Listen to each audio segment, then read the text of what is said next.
السلام علیکم ناظرین، ہدایت آن لائن میں خوش آمدید۔ فرمان مصطفیٰ صلی اللہ علیہ وآلہ وسلم۔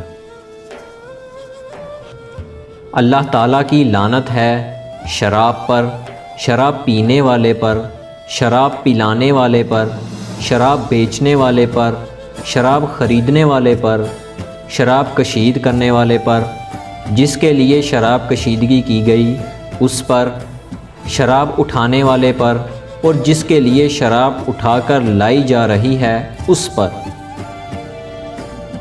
فرمان مصطفیٰ صلی اللہ علیہ وآلہ وسلم۔ جس نے شراب پی تو اے حاکمان وقت اس سے درے لگائے، پس اگر وہ چوتھی مرتبہ بھی پی لے تو اے حاکمان وقت اسے قتل کر دیجئے۔ ویڈیو کو لائک کریں اور دوستوں کے ساتھ شیئر کریں۔ شکریہ۔